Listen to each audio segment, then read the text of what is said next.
கடலூர் மாவட்டம் விருதாச்சலம் அருகே உள்ளது கருவேப்பிலங்குறிச்சி. அங்குள்ள காவல் நிலையம் அருகே உள்ள அரசு காப்பு காட்டில் 30 வயது மதிக்கத்தக்க திருநங்கை ஒருவர் உடலில் இரத்த காயங்களுடன் இறந்து கிடந்துள்ளார். இதுகுறித்து தகவல் அறிந்து வந்த கருவேப்பிலங்குறிச்சி காவல்துறையினர் திருநங்கையின் உடலை மீட்டு பிரேத பரிசோதனைக்காக விருதாச்சலம் அரசு மருத்துவமனைக்கு அனுப்பி வைத்தனர். பின்னர் காப்பு காட்டில் வைத்து கொலை செய்தார்களா, வேறு எங்காவது கொலை செய்துவிட்டு காப்பு காட்டில் வீசிச் செல்லப்பட்டதா அல்லது இது கொலையா தற்கொலையா என விசாரணையை தொடங்கியுள்ளனர். முதற்கட்ட விசாரணையில் இறந்தவர் தஞ்சாவூரைச் சேர்ந்த சங்கவி என தெரியவந்ததை அடுத்து காவல்துறையினர் விசாரணையை துரிதப்படுத்தியுள்ளனர்.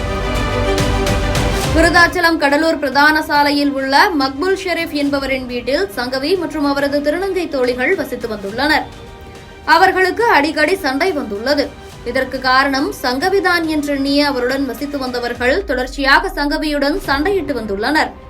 இந்நிலையில்தான் திருநங்கைகள் ஒன்றாக சேர்ந்து சங்கவிக்கு மொட்டையடித்து ஊரை விட்டு துரத்திவிடலாம் என ஒன்று கூடி முடிவெடுத்துள்ளனர்.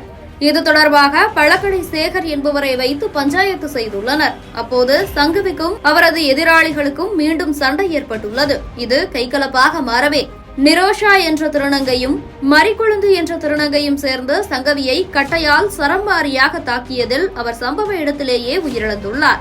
பின்னர் அவரது உடலை கோபாலகிருஷ்ணன் என்பவரின் ஆட்டோவில் எடுத்துச் சென்று கருவேப்பிலங்குறிச்சி காப்பு காட்டில் வீசிச் சென்றுள்ளனர்.